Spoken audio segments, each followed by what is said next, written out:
Hi,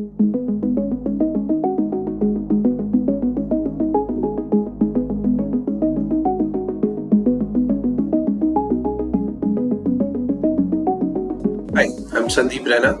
Today we are going to speak about a company called TCPL. They are into folding cartons. Around 85% of revenue comes from that. 3 years back, they have also started a business into flexible packaging. That business is around 15 odd percent.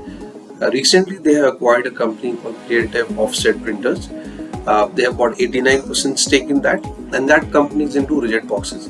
So now they're into three segments. Although this rigid boxes business is very small, around 20-30 odd crores, but very promising business because we expect in next 3 years this company can do a business of 130 to 150 odd crores in this particular segment. Currently, this is a loss-making company, but we believe this can be around 18 to 20% margin business, and ROCs can be around 25 plus in this business. So this is on the revenue side. Company makes a margin of 16 odd percent. I think EBITDA margin of 16 will continue for next few years. We don't see any strain on that.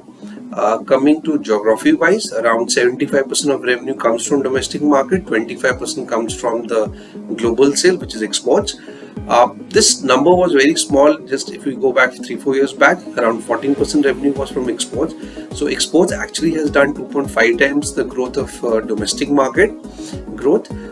So today it's grown at 31% in the last 5 years, and we expect that this momentum should continue in terms of exports.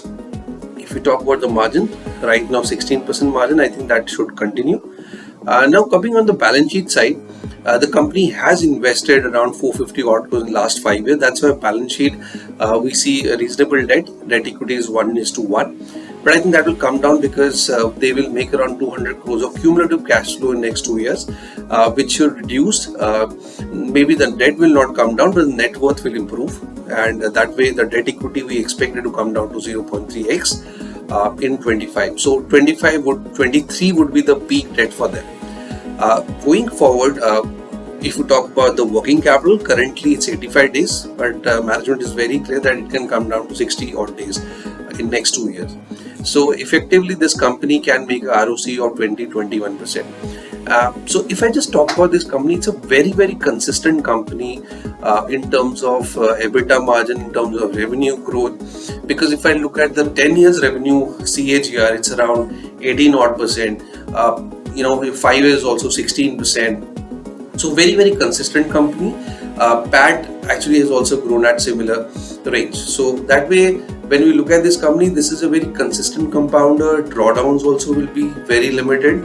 It's not a volatile stock business because business is also like that.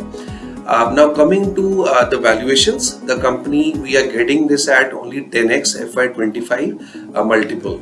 Now a company which can grow at 18 odd percent at the revenue level, EBITDA also would be similar, and 25% PAT level, we are getting ROC of 20 plus, and the valuation at 10x looks very reasonable. So it makes this a very good and compelling company to be part of the portfolio.